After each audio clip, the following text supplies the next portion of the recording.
Harika and Hasini creations వారు నిర్మించిన చిత్రం సన్ ఆఫ్ సత్యమూర్తి.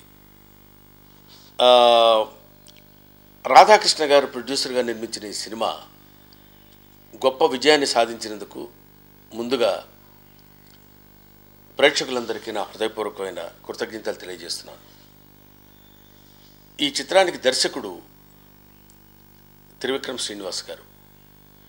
జగమెరిగిన బ్రాహ్మణుడికి జంజమేళ అన్నట్టు త్రివిక్రమ్ శ్రీనివాస్ గారి గురించి నేను చెప్పవలసిన అవసరం ఆంధ్ర ప్రేక్షకులకి, ఆంధ్రుడికి ఎవరికీ అక్కర్లేదు.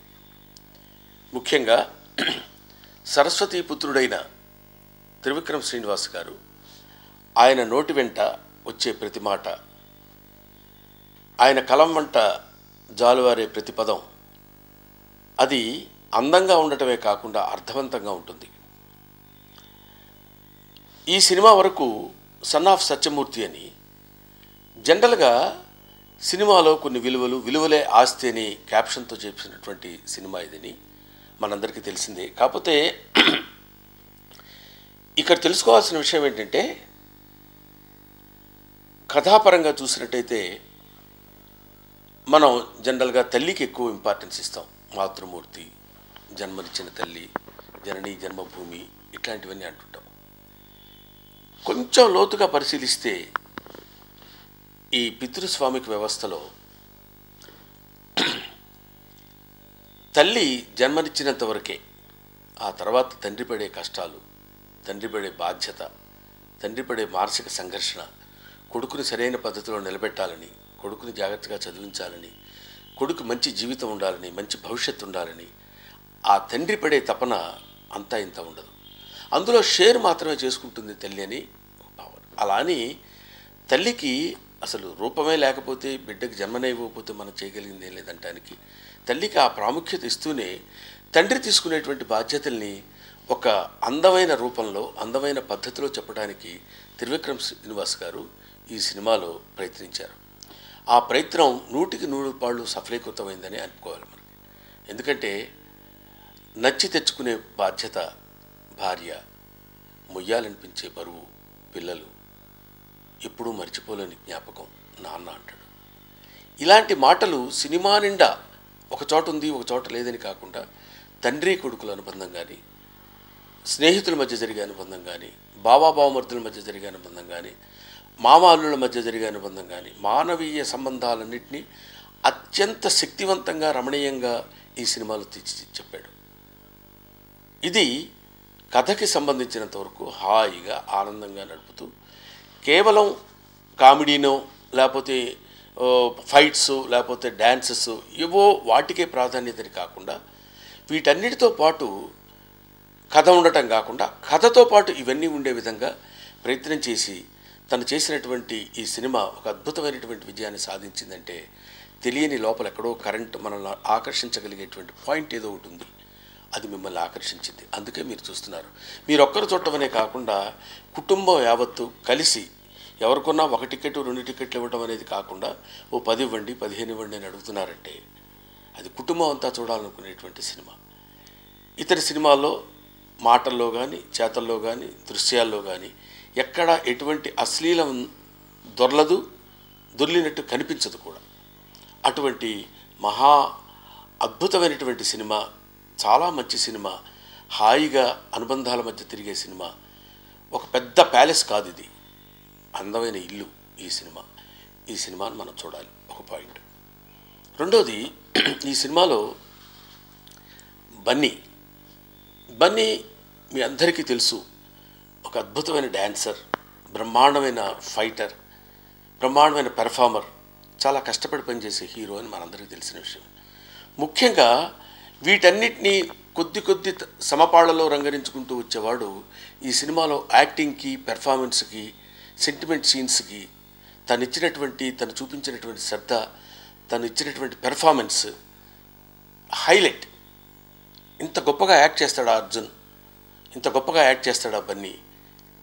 ఫైట్స్తే కాకుండా ఇతరమైనటువంటి క్వాలిఫికేషన్స్లో ఇంత గొప్పవాడా అనే ఆలోచన ఇటు ప్రేక్షకుల్లో కలిగించే విధంగా చేశాడు.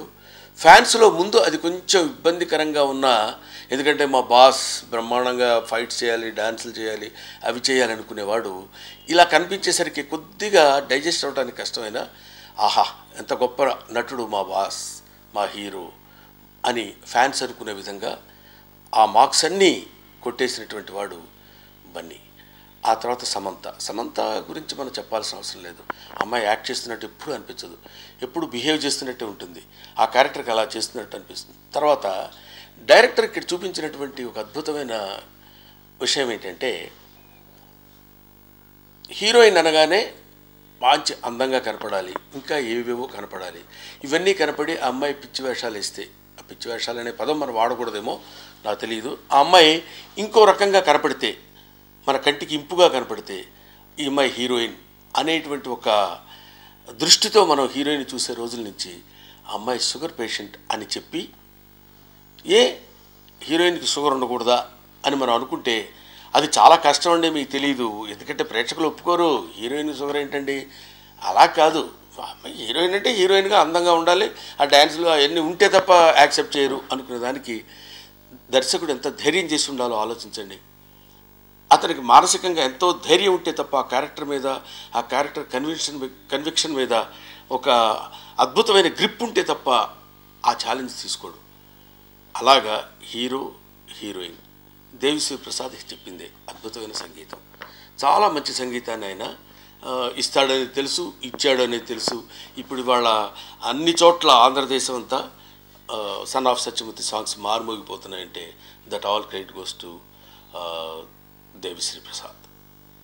వీటన్నిటి యొక్క కలయిక. ఇకపోతే ఆర్టిస్టులు, బోళ్ళంతమంది ఆర్టిస్టులు అండి. ఏంటండి అంటే, ఇప్పుడు మన గమ్మత్తైన సైకాలజీ ఏంటంటే, మంచి సినిమాలు రావట్లేదండి అంటాం, వస్తే చూడం. రొటీన్ సినిమాలు వచ్చినాయి అనుకోండి, బాగున్నాయండి అంటాం, కానీ ఎప్పుడు రొటీనేనండి, సినిమాలు మనకు తెలుగు మార్చరా అనే అభిప్రాయం. వీటన్నిటి ఆటుపోట్లకి తట్టుకుని అందమైన గోదావరిలా ప్రవహించింది సన్ ఆఫ్ సత్యమూర్తి సినిమా. చూడండి, ఆనందించండి, బాగుంది. పోతే ఈ సినిమాలో నాదొక ప్రత్యేకమైన క్యారెక్టర్. బహుశా త్రివిక్రమ్ గారి సినిమాలన్నింటిలో నాదొక చిన్న డిఫరెంట్గా విలక్షణంగా ఉండే క్యారెక్టర్సే ఉంటాయి. ఇందులో ఏంటంటే, నేను చెప్పిందే తప్ప ఎదుటివాడు చెప్పింది నేను విన్ను. అది దానికి అందులో ఫస్ట్ నా క్యారెక్టరైజేషన్ గురించి ఒకటే మాట చెప్తాడు, నా వైఫ్ చేత చెప్పిస్తాడు. ఏంటంటే, మా ఆయన రేడియో లాంటివాడండి, అది మాట్లాడిందే మనం వినాలి తప్ప మనం మాట్లాడింది అది వినదు అని.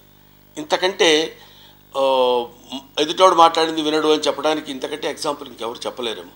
అటువంటి క్యారెక్టరైజేషను అంత అద్భుతంగా తీర్చిదిద్దాడు ఈ సినిమాలో నాది. నేను వచ్చిన దగ్గర నుంచి చివరి వరకు ఏదేదో వాక్కుంటూ వెళ్ళిపోయి అందరినీ నవ్వించే క్యారెక్టరు చాలా అందంగా నన్ను తీర్చిదిద్దాడు.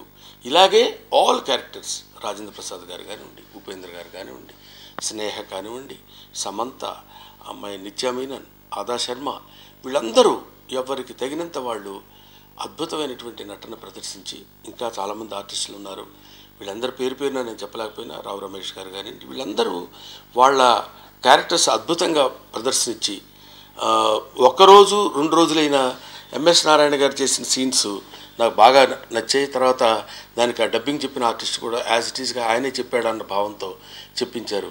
ఇంత అందమైనటువంటి కలయిక, అద్భుతమైనటువంటి సినిమా, చాలా అంటే ఏ తండ్రి మిస్ అవ్వకూడని సినిమా, ఏ కొడుకు మిస్ అవ్వకూడని సినిమా, ఏ ప్రేక్షకుడు మిస్ అవ్వకూడని సినిమా సన్ ఆఫ్ సత్యమూర్తి.